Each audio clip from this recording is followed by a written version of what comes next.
山河远阔，谢谢您来听我讲故事。欢迎收听悠然心语。江月锦因不想被继母逼着嫁人，直接跳进冰冷的河水里，幸好被人及时救起来，才保住一条小命。可他整整昏迷3天，才终于醒来。继母见他醒来，假惺惺地抱住他，小声抽泣起来：“月锦，你总是醒来了，万一你有一个3长2短，我怎么跟你去世的爹交代？”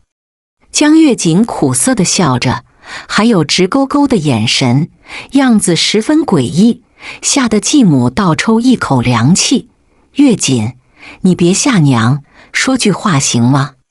许久，他才挤出几个字：“我饿了。”“那娘这就给你去做晚饭，你最爱的米粥，再炒一个你爱吃的葱煎鸡蛋。”说着，继母就匆匆跑进厨房了，倒不是真心疼他，而是怕他真的死了，自己就少了棵摇钱树。自己儿子要盖房子，还要用江月锦的彩礼，他可真不能死。而这时，江月锦瞥一眼从门口经过的黑影，心里顿时有了主意，穿上外套就追出去了。“月锦，你才刚醒，这大晚上要去哪？”继母紧盯着江月锦，生怕他趁黑夜逃走了。“娘，我看到腊梅了，想去找她说说话。”江月锦一溜烟地跑出去了，一路尾随着，终于在他家门口与黑影撞个满怀。赵静言伸手扶住他，突来的亲密惹得他俊脸红得发烫。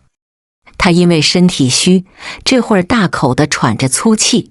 见状，赵静言跑进屋给他倒杯水，先喝口水。他满脸尽是关心：“我能进屋喝吗？”他笑着问。“能。”见他答应，江月锦拿着杯子走进屋，扫一眼一尘不染的客厅，嘴角一扬：“赵静言，你家里真干净，像是个过日子的人。那是因为东西少，才显得干净。你要不坐下喝口水？”赵静言贴心地将一个垫子放椅子上，江月锦笑着坐下来，喝一口热水，才说：“赵静言，我之前救过你，你还记得吧？”他木讷地点点头。他借着放下水杯，不经意地碰一下他手背，赵静言忙脸红地抽回手：“你有话就说，这样我觉得怪害怕。”江月锦也不再逗他，清下嗓子才又开口：“赵静言，我前2天跳河的事，你都知道吧？”他点头：“我竟然没死。”他微微叹口气：“人要往好的方向想，只要人活着，一切都是小事了。”听他劝自己，江月锦抿嘴轻笑：“赵静言，你说的对，好死不如赖活着。既然没死成，我就想好好活着，但要想活下去，就得嫁人。咱们都是一个村，你也知道陈浩东的为人，前后打跑2个媳妇，还是个烂赌鬼。我这要是嫁过去，估计过不了几年就得被他打死。”说完，他呜呜地轻声哭起来。见他哭得梨花带泪，赵静言一时慌神，忙递给他一个手绢：“你先别哭，就说想要我咋帮你。”他关心则乱的神色根本掩盖不住了。江月锦长得好看，人也出挑，再这么一哭，让赵静言一颗心都揪在一起了。他这么盯着他，江月锦哭得更凶了，许久才抽泣地开口：“赵静言，要是你能娶我，我或许能度过这个坎。”犹豫片刻，顾静言才递给他一张干净帕子：“我可以娶你，但我的情况你知道，即便拿得起彩礼，也是要去外面借钱，你真的愿意吗？”他猛地点点头：“那行，你容我时间，我借好钱就去你家提亲，可是你和陈浩东还有婚约，这样真的好吗？他忧郁地说。江月锦安抚地挤出一丝笑，你等我3天时间，到时候你只用1半钱就能娶到我了。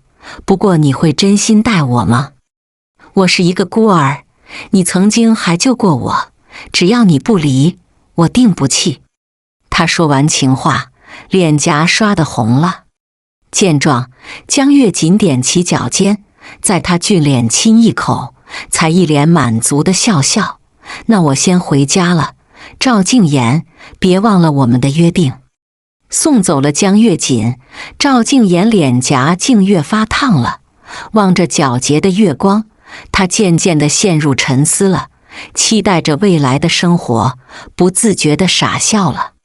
回到家，继母早早把饭端到桌子上，望着一脸惨白的江月锦，笑着说：月锦，刚才你去找腊梅，浩东过来看你了，还说可以多给200块钱，就希望早一天跟你结婚，要不3天后你就嫁进陈家。娘，你是我的继母，但养我这几年，我是当你亲娘一样孝敬，可你不能因为我是孤儿，就故意欺负我吧。月锦，你这说的啥话？我是你继母，但也是你唯一亲人，咱俩是最后的依靠。你要是过得不好，我也活不了。娘让你嫁给陈浩东，也是希望你过得好。毕竟陈家是村里的富户，有地，有个杀猪铺子。虽说浩东不争气，但婆家硬气就够了。你说呢？继母递给他一碗小米粥，却被江月锦故意的全泼在继母身上，一脸狼狈的样子让他眼里闪过一丝坏笑，却假装愧疚地帮继母擦着身上的饭渣。娘，你让我好好想想，成吗？听他话里有转机，继母接着就笑了。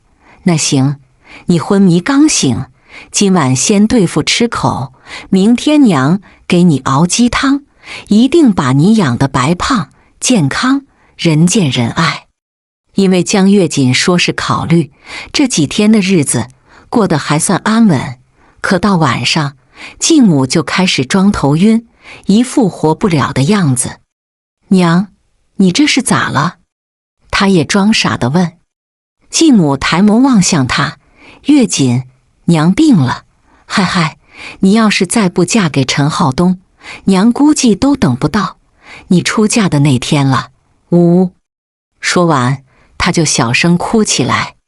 江月锦见状，眉头一挑，淡笑地开口：娘，你哪里病了？头疼，胃也不舒服，好像心肝也颤得厉害。话才说一半，江月锦就转身走进厨房，拿着一把菜刀，揪着一只鸡，走到继母面前：娘，我今天杀了这只鸡，给你补补身体。月锦，娘是真病了，一只鸡根本救不了娘。娘，那我送你去卫生所。江月锦说着，就要扶继母往院子外走，却被继母伸手拦住。月锦，娘不去卫生院，只要你能嫁人，娘这病就有救，不然去了也没钱给大夫，还不是要再被赶回来。江月锦打量一圈继母，才扬起手里的菜刀，嘴里还振振有词地说：娘，既然没钱去医务所，那我在家帮你治病，反正家里的鸡鸭鹅病了，也是我给治好的。娘，你现在哪里疼？我给你开刀切下来。月锦，你别吓娘。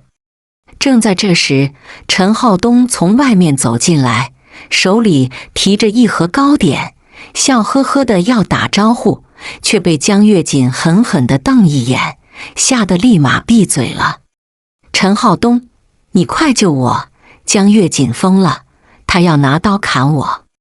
继母着急地喊，而一旁的陈浩东却是后退几步，面对江月锦的凝视，只是挤出一丝笑。月锦，你先放小菜刀，有话咱好好说。浩东，你等我一下，等我把娘心肝和胃切了，再跟你说话，很快的。江月锦说着，就猛地抬起菜刀。见这一幕，陈浩东哪还敢再待下去，早就一溜烟地逃走了。而此时的继母看着刀被举起，直接吓晕过去。一场闹剧才不过半天时间，就在村里传得沸沸扬扬，所有人都在私下议论江月锦这是疯了。夜里，江月锦正在厨房烧火，顺便给自己烤红薯吃，却听到屋里有动静。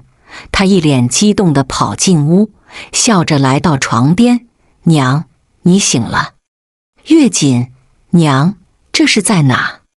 继母一脸恐惧地盯着面前的江月锦，吓得后背都凉了，整个身体也微微颤抖起来。他都不确定自己现在是死是活了。你白天生病了，我说要送你去卫生院，你就吓得晕倒在家里。娘，你现在感觉咋样？月锦，娘没事了。继母猛地坐起身，故意地伸一下胳膊腿，却发现脚边放着菜刀，明晃晃的刀刃，吓得他惊出一身冷汗。月锦，床上咋还有菜刀？你不会还想砍了娘吧？他声音都颤抖了。家里就他们俩人，万一江月锦真疯了，那他岂不是死得冤枉？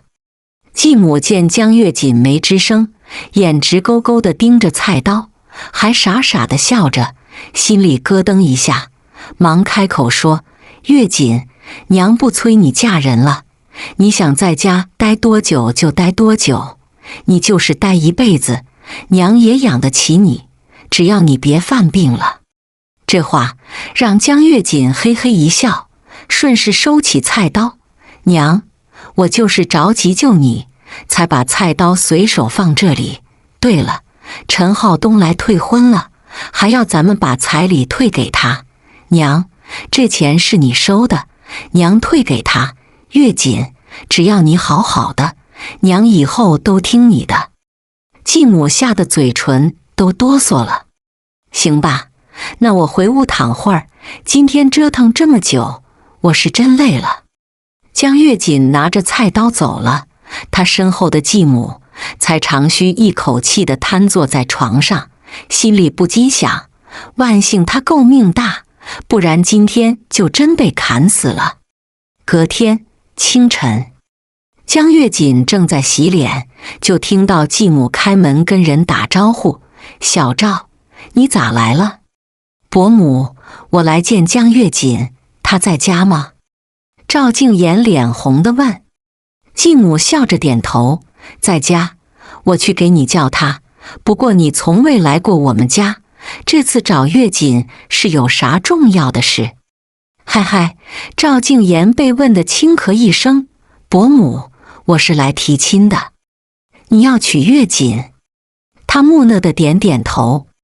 继母心里盘算一下，才笑着说：“小赵，你喜欢我们月锦，这是好事，不过想要娶她，彩礼可是不低。”赵静言微微一笑：“伯母，我听村里的婶子们说，江月锦最近精神有些异常。你这么一说，我还是回家再考虑一下。毕竟真金白银花出去，我可不想娶一个疯女人。”眼看他就要走了，继母忙伸手拦住他：“小赵，伯母就是跟你开玩笑，你要真想娶月锦，就给500的彩礼，行不？给300就行，我可不想进门就还饥荒。娘，你是嫁女儿，可不是卖儿女，对吧？”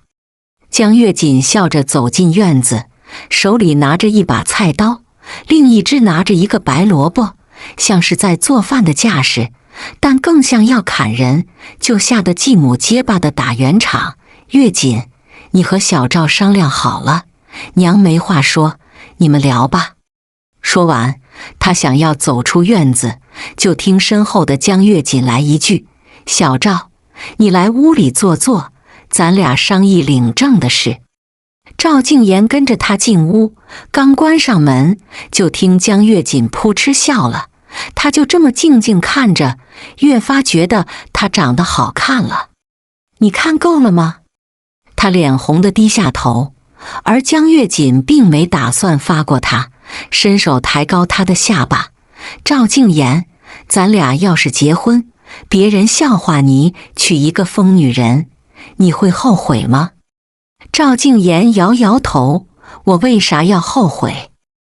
我无父无母，是个孤儿，你还有一个继母，说起来你比我强不少，我是赚大便宜了。江月锦满意的一笑，那我明天就跟你领证，早上8点你来接我，领完证我就去你家住了，不办婚礼了。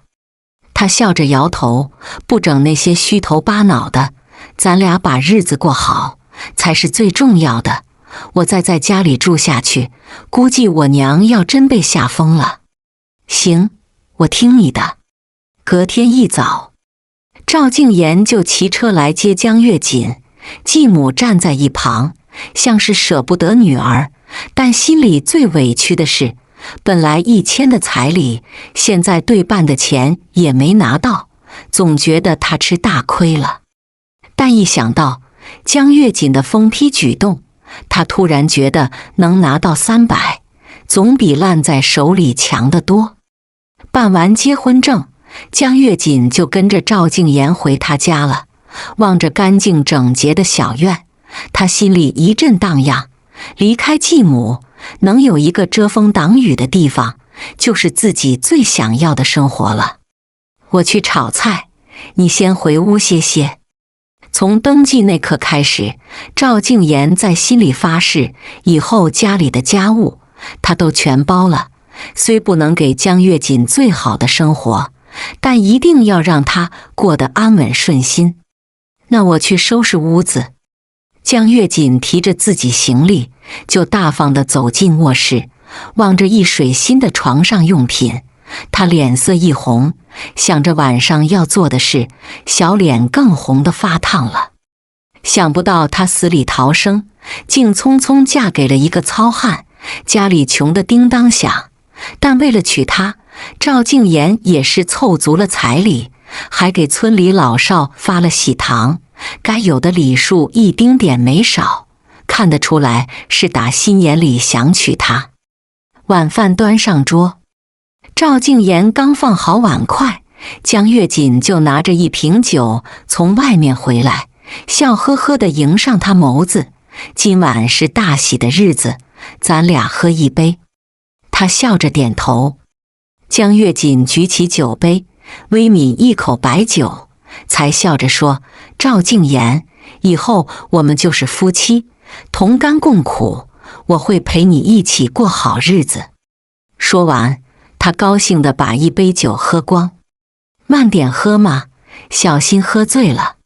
不怕，有你在身边，我就是喝醉，你也会照顾我。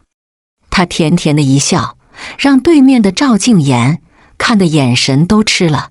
我也表个态，以后挣钱是我，这个家里你说了算。江月锦笑着凑近他，用水葱般的指尖轻碰一下他的手背。真的我说了都算，那你就不怕我把钱拐着跑了？不怕，因为你不是这样的人。月锦，以后你就是我唯一的亲人，除了你我谁也不在乎。那我明天给你做身新衣服，做我的男人就要稳重成熟，必须的是村里最帅气的男人。见他被说得脸红，江月锦凑近在俊脸偷亲一口。今晚我睡哪里？嗨嗨，赵静言脸红地迎上他美眸，我听你的。就在气氛正浓时，江月锦肚子猛地一疼，身下有一股热流淌出，让他忙不迭地跑出屋了。见他许久不从旱厕出来，赵静言在院子里轻咳一声：“月锦，你没事吧？我来那个了，家里有卫生纸吗？”他小声问。没有，我现在去小卖部给你买。说完，赵静言就匆匆出门了。没几分钟，他就从外面回来了，手里拿着一个黑袋子，从旱厕外面递给江月锦，人就匆匆回屋里了。他也是头一次遇到女人来月市，是问过小卖部的老板娘，才知道来月市是要喝红糖水的，还不能沾凉水，最好是在床上躺2天。给，趁热喝。江月锦刚走进屋，就被他塞一杯红糖水，里面还握2个荷包蛋，瞬间心里就暖暖的了。自从娘走了，他再来月市，还没人给他一杯红糖水，在继母眼中，他只适合干活，一杯红糖水都比他值钱。红糖这么贵，你刚买的？他脸红的点头。老板娘说的，喝红糖水可以暖胃，小媳妇都是要娇养，以后咱家的红糖就你一个人喝。那我明天给你买酒。我没酒瘾。赵静言不吃烟不喝酒，人还帅气，除了家里穷点就没啥缺点了。你是我男人，我就想对你好，咋的？你有意见？他狐疑地问。这话让赵静言脸颊一烫，耳根子也跟着红了。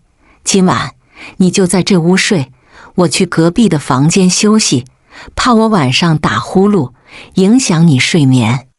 说完，他就脸红的抱着被子去隔壁屋了。婚后的日子一切如常，赵静言第2天就去山里打猎，而江月锦拿着手里的零钱去镇上赶一趟集，跟成衣店老板达成共识，自己做衣服，他们负责卖出去，一件衣服给他3块钱，如果卖得好，还能给他再加钱。毕竟他就只有这个手艺，不能荒废，如果拿着挣钱，就能改变家里现状，如果衣服卖得好，还能翻盖一下这个房子，住着也安心了。1周紧赶慢赶，终于做出2套衣服。江月锦一大早就拿着去了镇上，衣服刚拿出来就被几个小媳妇相中，31套，才不过一会儿，他就挣了6块钱。临走时，江月锦拿着布料，又花钱买了男人衣服的布料，想着马上就要过年，是该给赵静言做件新衣服，让她清爽立正的过年。刚推门进屋，就看到赵静言在收拾野味，把能够拿去镇上卖的丢在一起旁。灶台上炖着1只鸡，还有几只野兔，已经收拾干净，丢在大盆里，就等着拿盐腌起来，做成腊肉方便储存。案板上还有一大块猪肉，看着就让江月锦猛咽下口水。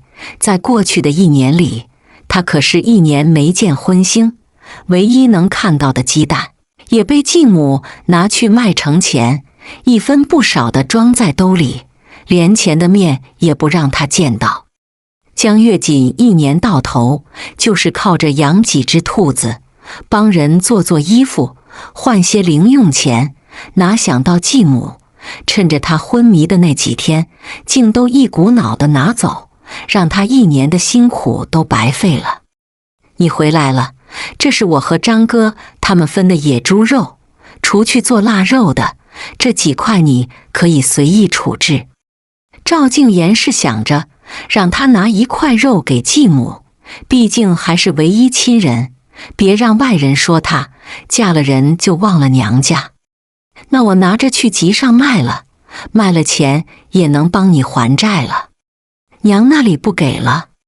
他低声问。江月锦笑着摇头，我在1年的钱，在我昏迷的时候他都给拿走了，足足有300块钱，赵静言，这么多钱够他买1年的猪肉吃了，这个送给你。赵静言从口袋掏出一块女士表，小巧精致，还是最新款的。江月锦一眼就喜欢上了，可一想到要花很多钱，他冷着脸的把表还给他。谁让你买表的？我一个整天在家的女人，用不到这玩意，你赶紧拿着退掉，凑一凑钱，咱都能把账还清了。月锦，我想给你买，而且欠的账我已经还了一大半，再去山里走2次就能全部还清了，所以你戴手表不耽误咱家过日子，行吧？以后再挣钱记得第一时间给我，结婚时说好的，你挣钱我管钱，这才刚开始你就想造反了。他轻掐一下他耳朵，像极了打情骂俏，而被揪耳朵的赵静言眼神灼灼地盯着他，难怪村里男人都想讨老婆，原来有个知冷知热的女人跟自己一起过日子，竟是这么美。咋还傻笑？赵静言，你脑子没伤吧？江月锦一脸关心的伸手摸他的头，却被赵静言握紧小手，憨憨地放在唇上亲一下。月锦，你对我真好。这就好了。知道他没事，江月锦才慵懒地坐在椅子上，打量着新买的手表。不得不说，赵静言这憨货眼光还真好，挑的是他喜欢的款式，就是太贵，让他心里心疼好久。月锦，我送你手表，那你可心里喜欢？赵静言盯着他的眼神透着几分炙热。喜欢，花这么多钱买的手表，我自然喜欢。不对，赵静言，这表不会是你偷的吧？我可警告你，咱家是穷，但犯法的事可不能做，不然我削你。说完，江月锦再一次把手表还给他，却被赵静言握住小手，温柔地帮他戴在手腕，一脸真诚地盯着他。月锦，这是我卖野味换的钱，又跟张大哥借了一些，但我保证能把钱还上，所以收下手表好吗？江月锦猛敲一下他额头，这是最后一次，我愿意嫁给你，就图你老实厚道，但你这么大手大脚花钱，咱们啥时候能盖新房子？我可不想在1年冬天，外面下大雪，屋里下小雪。赵静言举手朝他发誓地说，月锦，我这次进山还遇到一个大人物，他说给我一份工作，好像是在厂里当工人，1月能有50多块，下班了再打个零工，不用1年就能还完债。但我不想这么快盖新房，倒是想让你跟我一起进城。你再说说。江月锦来了兴致。赵静言微顿一下，才又说，你可想学护士？我听张大哥说，他女儿就在城里学护士，毕业就有工作，我想跟你一起在城里生活，你觉得怎么样？行啊，不过我听他们说，学护士要3年才能毕业，这就意味着你要白养我3年。赵静言，你可想好了，万一我真的学成了，再转狠把你踹了，你可就人财两空。他笑着摇头，就算你真的把我踹了，我还要去喝你的喜酒，以后我就是你娘家亲哥。江月锦猛地捶他胸口一下，才气鼓鼓地说，赵静言，谁要你当我亲哥？我是嫁给你当媳妇，你这辈子甭想甩了我。我既然敢拿刀砍我继母，以后我就敢拿刀追着你跑，看你还敢胡说八道吗？说完，他主动扯住他的衣领，揪着他往卧室走了。窗户外下着鹅毛大雪，而屋里的俩人却是躲在被窝里说着悄悄话。江月锦一脸笑的凑在他耳边低声说：“赵静言，咱俩现在是真夫妻了，你可有啥想说的？”说完，他脸颊绯红了。我还是那句话，以后挣钱是我，咱家大事小事还有我都归你管。月锦，让你嫁给我，真是委屈你了。你给我一个家，这就是我想要的生活。赵静言，你和我都算是孤儿，以后咱俩都好好的，就算做不到相亲相爱，我们也能相敬如宾了。他们是闪婚，又没有感情基础，只能靠着感觉来过日子。但江月锦心里清楚，他们一定能把日子过好。赵静言凑在他额头吻一下，才温情地说：“我是奔着过一辈子才娶你的，月锦，无论未来如何，我心里只喜欢你。”说完，他低头将她拽进怀里，深情一吻，两人再一次沉沦在这份爱里了。又过了半年，赵静言的工作终于被落实了，而江月锦早在半年前就被他送进护士学校。看似平淡的生活，却在村里人眼中被视为两人早就分开，毕竟进进出出的就只有赵静言一人，而江月锦因为在学校住着，半年多没有露面，在那些长舌妇嘴里早就变成了找有钱人，而抛弃了赵静言。哟，赵兄弟，你都离婚半年了，还不打算再讨个媳妇？刘大憨堵住他的路，调侃地说。赵静言眉头一挑：“我只有一个媳妇，那就是江月锦。你要是再敢胡说，小心我打掉你另外一颗门牙。”我又不是第一个说的，你朝我凶啥？刘大憨说完，忙捂住自己的嘴了。替我告诉那些长舌妇，我和媳妇好着呢，要是再让我听到闲言碎语，我第一个不饶你。说完，赵静言把门落锁，骑着车子进城了。这一走，他估计没个1-2年也不能回家了。毕竟媳妇在城里上学，他也在城里的厂子上班，江月锦在哪家就在哪。他现在满眼满心都是自己媳妇，哪还顾得上这个老家？进城后，赵静言先去见了大人物，在他秘书的带领下，去了一家食品厂，被安排去了加工车间，当了一名普通工人。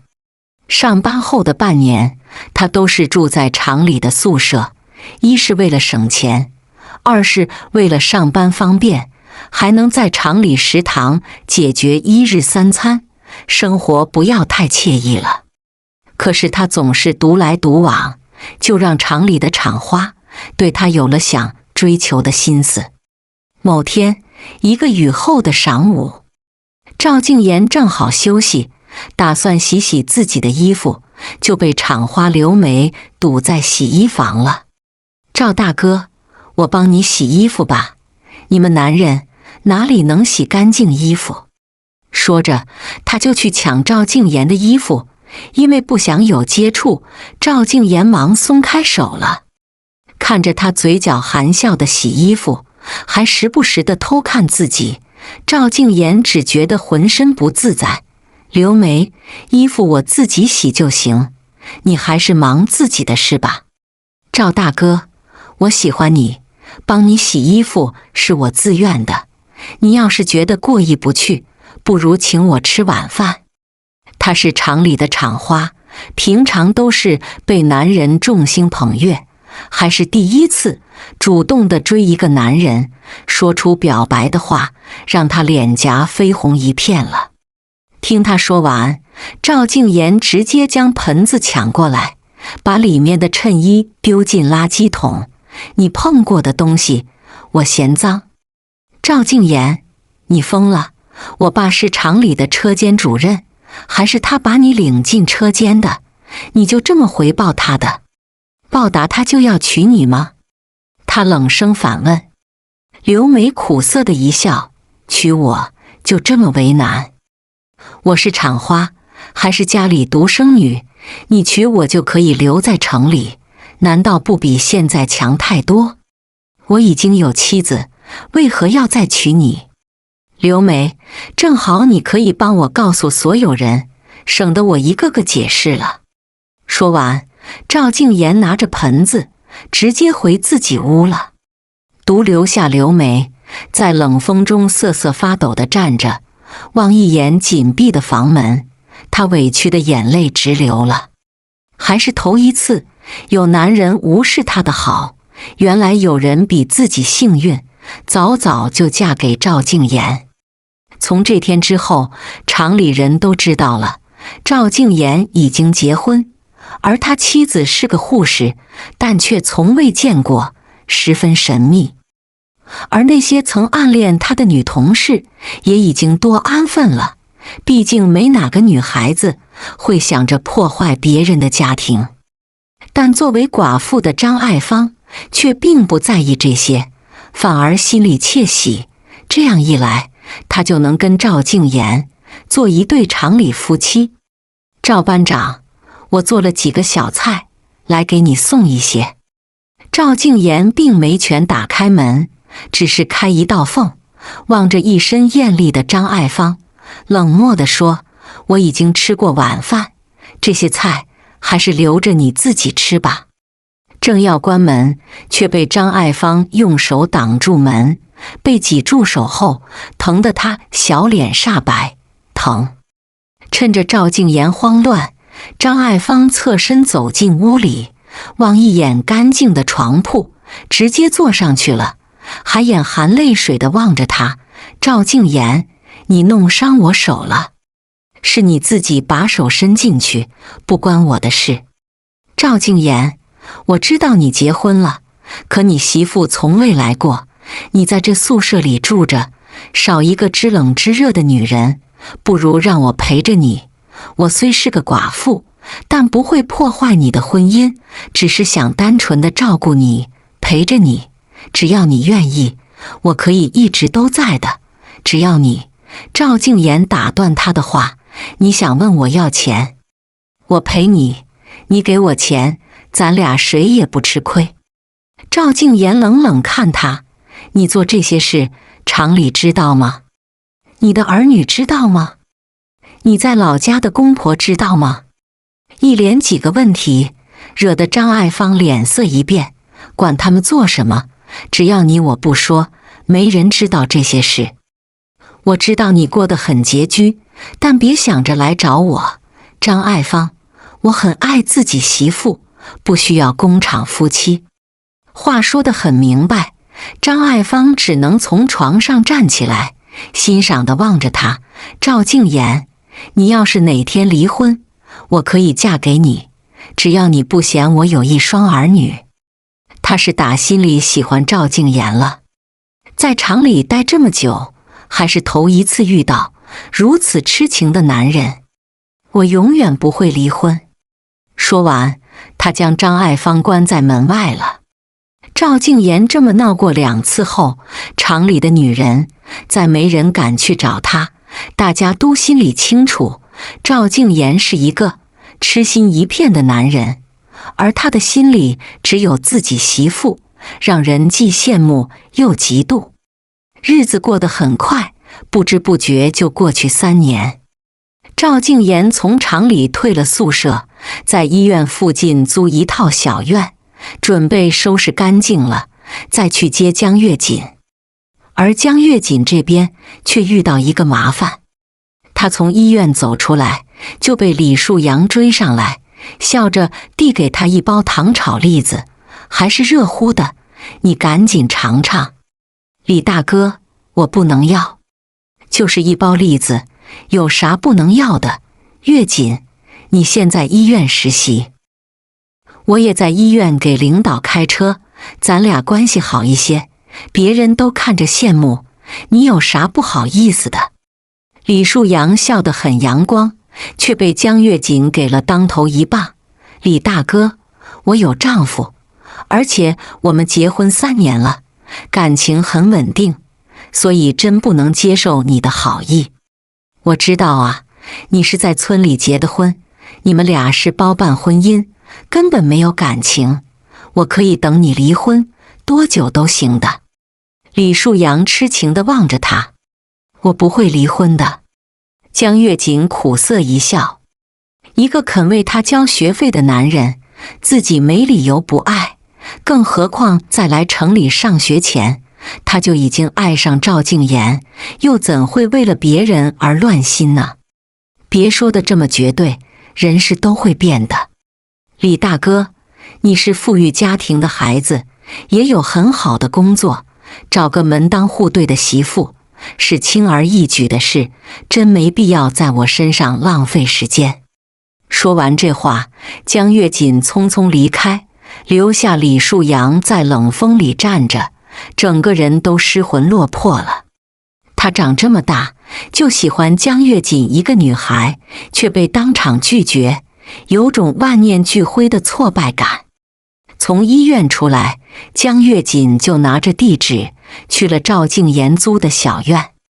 若不是给他交3年学费，赵静言这几年挣的钱，在城里买个小院已经绰绰有余了。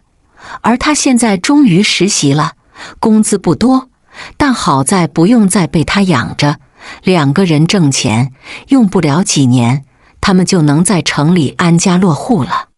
做的啥好吃的？他从身后抱住宅腰，赵静言却身子一颤，你回来了。怎么了？发现他的异常，江月锦柔声问。赵静言的眼神里很明显是有心事，而且刚才自己站在后面许久，他竟丝毫没察觉，可见不知被谁乱了情绪。没事，你今天下班早，我想给你做几个爱吃的菜，咱俩也好久没一起吃晚饭了。说着，他挤出一丝笑。赵静言，你不会说假话，到底怎么了？被他追问，赵静言只能叹口气地说，我去医院接你，看到你跟一个男人，2人有说有笑。月锦，你喜欢他吗？江月锦望着盘里都是他爱吃的菜，扯住他的衣角，凑近在薄唇轻咬一下，才笑着说，赵静言，我只喜欢你这样的憨憨糙汉，别的男人我连看都懒得看一眼。真的，他们再好也不及你的好。说完情话，江月锦的小脸一红，而此时的赵静言已经脸红到脖子。月锦，不是因为我供你上学，你是我男人，供我上学不应该吗？赵静言，我早就跟你说过，我没死成，你给我一个安稳的家，这辈子我都不会离开你，除非你有别的女人了。对了，我可是听别人说，在这3年里，你在厂里也是很风流，多的是女人对你投怀送抱。赵静言单手掐住他的纤腰，凑近耳边说，那他们有没有告诉你，我把他们都骂了一顿，现在厂里的女人没一个敢跟我说话，都怕我把她骂哭。2人误会解除，吃了一顿丰盛的晚餐，赵静言就催着江月锦赶紧回屋休息，而他则收拾完厨房的碗筷和卫生，才终于来到卧室。他望着在台灯旁看书的江月锦，竟忍不住打扰。若不是江月锦抬眸朝他勾勾手，赵静言估计能这么看一夜。赵静言，你喜欢孩子吗？一场温情后，江月锦枕在他肩膀，柔声问。只要是跟你在一起，怎样都好。月锦，你才在医院上班，可还适应？这时候怀孕真的好吗？他低声问。江月锦想了想，才说，我是一个小护士，只要安分工作，没人会找我麻烦。再说了，现在要孩子也不是下月就能怀上，就算下月怀孕，也得9个月才能生孩子，那都是明年的事。等到那时，我早就是有工作经验的护士，不会影响我的生活和工作。赵静言在他粉唇啄一下，才低哑地说：“我希望有个女儿，跟你一样好看。”话落，他将人儿压在身下，再一次吻上粉唇，才刚冷下的身子又一次变得火热起来。某天在厂里上班时，赵静言因为意外腿受伤被送进医院了。因为是腿骨折，在医院住了几天，把腿接好后，赵静言就从医院回家，江月锦只请了3天假。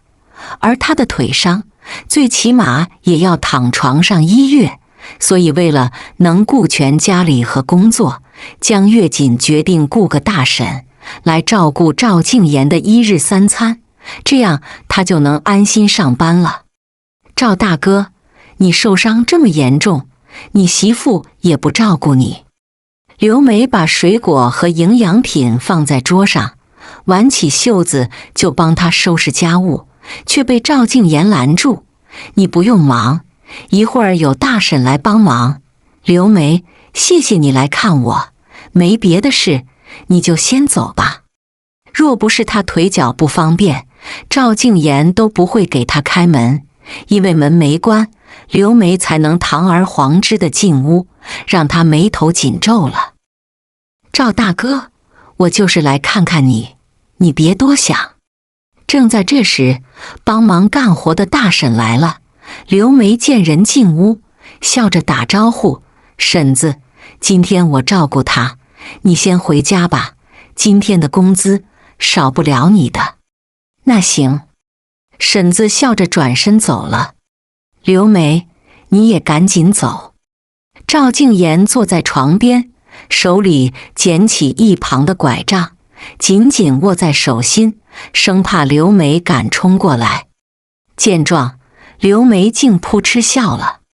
她神色妩媚地走进床，弯腰凑近他俊脸，才得意地说：“赵静言，你今天逃不走了。如果你媳妇突然回来，看到这一幕，你说她还会信你吗？你疯了。”赵静言正要举起拐杖，把2人的距离隔开，却被刘梅从侧面爬上床，温柔一笑地拍手：“赵静言，你腿都受伤了，是赶不走我的。”就在这时，江月锦推门走进客厅，不过是一瞥，就看到2人在床上的样子，眉头一紧，脸色泛白地开口：“赵静言，我今天休息，你想吃什么午饭？”他全当刘梅不存在。“你好，我是赵静言的女同事刘梅，很高兴认识你。”“赵静言，照顾好你同事，我先去做饭了。”江月锦没有跟他说话，直接转身走进院子的厨房，看着神色淡定，其实心里早就揪在一起，别提多烦了。想不到竟有女人追到家里来了。刘梅走出来，来到院子的厨房，轻柔笑着开口：“你是江月锦，我还是第一次见你，没有想到你真的挺好看。你也不差，怎么想到追有妇之夫？”刘梅不恼反笑：“好男人就算结婚了，也会被人惦记，这没啥不好理解的。不过现在赵静言已经残废，腿能不能好起来，还是一个未知数。你要是不想被拖累，可以把它让给我。”“你说这话还真是不知羞。刘梅，你咋就认定我会抛弃赵静言？他只是腿受伤，又不是瘫痪了，就算是以后会跛脚，我也没必要跟他离婚。”刘梅走近打量他一番，才笑着说：“江月锦，你现在是医院的护士，可以找更好的男人，不如你说个数，我可以都满足你。”江月锦被他逗笑了，肆意地打量着刘梅。赵静言是人不是物件，你要是想追他，就凭自己本事，别想着背后收买我。而且我和赵静言都是从苦难里走出来的人，想让我们分开，你这点手段还不够。”刘梅说不过他，只能气鼓鼓地骑车走了。出师不利，但他不会放弃的。一波未平，一波又起。江月锦正在上班，却被一个中年女人拦在走廊里。“你好，我是赵静言的母亲，咱们聊聊。”“你好，伯母。”江月锦把人领到休息室，两人相对而坐。中年女人打量他一番，才笑着说：“江月锦，你在这里上班，也是我儿子的功劳。现在他生病躺在家里，你就能安心的上班，还背着他偷偷约会别的男人，你有心吗？”“伯母，我都不确定，你是不是我男人的母亲，你就在这里指责我。请问一句，你有啥证据说我在跟别的男人约会？而且凭你抛夫弃子，有啥权利指责我？”他听赵静言说过，自己母亲为了嫁给初恋情人，抛弃丈夫和只有几个月的儿子。若不是为了追他，赵静言的父亲也不会在雨中被车撞死，让仅仅才6个月的赵静言一下成了没人要的孤儿。这是他瞎子的叔叔说的，一生未娶，照顾赵静言到6岁，后来因为生重病，也丢下他走了。年幼的赵静言大冬天在外边瞎逛，因为饥饿难耐晕倒在路边，这才遇到他的养母，有一个温暖的家，被精心照料10年。长到16岁时，赵静言已经高大帅气，还能打猎养活养母，母子俩过了2年安生日子。后来养母因为癌症去世，才不过18岁的赵静言又成孤家寡人了。说起他的身世，赵静言的生母真算不上良善之人。被戳到心虚，赵静言的母亲淡然一笑：“江月锦，我可以给你一笔钱，但你要离开我儿子，因为我要带他回大城市生活。我是他唯一的亲人，不能再让他这么过苦日子。”“好啊，那你能给我多少钱？你想要多少？”正在两人僵持时，休息室的门被赵静言猛地推开，两个女人都是一愣，还是赵静言先开口：“月锦，你先去忙工作，我有话跟他说。”江月锦安抚地捏一下他手：“坐下来好好说，你的腿不能站太久。”“我听你的，月锦，我等你一起下班，咱俩去外面下馆子。”“好，一起去吃你爱吃的川菜。”江月锦临走时朝他温柔一笑，才走出了休息室。他们一直过得很平淡，与一般的夫妻无异，但彼此的爱是真的，没人能够拆散他们。“静言，妈来接你了，去大城市生活，给你最好的资源，只要你肯跟妈走。你不光有富裕的生活，还能有体面的工作，就连你这条腿，妈也保证给你治好，绝不让你落一点残疾。”赵静言推开他的手，苦涩一笑：“我虽没见过你，但我输给的照片里，你就在其中，我可以断定，你是我的生母。静言面，跟妈走吧。你28年不闻不问，现在突然找过来，让我猜一猜，是不是你未能生育，现在被夫家挤兑，急需一个儿子来帮你稳住地位？不是你想的那样，我还有一个儿子，但他现在生病了，我想你陪在我身边，最起码我们是一家人，你说呢？他需要心肝还是肾？”赵静言冷声问。“他得了白血病，只有你才能救他，只要你肯救自己弟弟，林家的1半财产都可以送给你，而且我还帮你选了一门亲事，是有头有脸的张家。听说张家女儿人美心善，还在国外留过学，是个不折不扣的才女，比起你现在媳妇要强上100倍。听完母亲的话，赵静言微顿许久，才低声开口：你给我了一条命，我可以帮你一次，但你说的抛妻另娶，我做不到。你先回去吧，我会随后赶过去。真的？他冷漠地点头。我可以救你儿子，但你要答应我一件事，以后再不许出现在月锦面前。可是你若回到林家，可以有更好的人生，为何偏偏守着这丫头？她有一个难缠的继母，是会拖累你们生活的。赵静言淡然一笑，他继母养他10年，未曾想过抛弃他，就冲这一点，我们养他一辈子，也是无怨无悔。你还在怨我？我不应该怨你吗？赵静言咄咄逼人的眼神，让他母亲后退一步。静言，我也是身不由己，你不要怪我，好吗？我不怪你，反而感谢你给我这条命，才让我能遇到江月锦。送走生母，赵静言拄着拐杖回到家里，扫一眼空荡荡的客厅，他着急地往卧室走，看着他正在收拾床铺，才长吁一口气，从身后环住他的纤腰。月锦，我要去外地一趟，等我回来。好，我等你。江月锦心里想，无论他回不回来，自己都不会怪他，毕竟有更好的人生，没人会拒绝吧。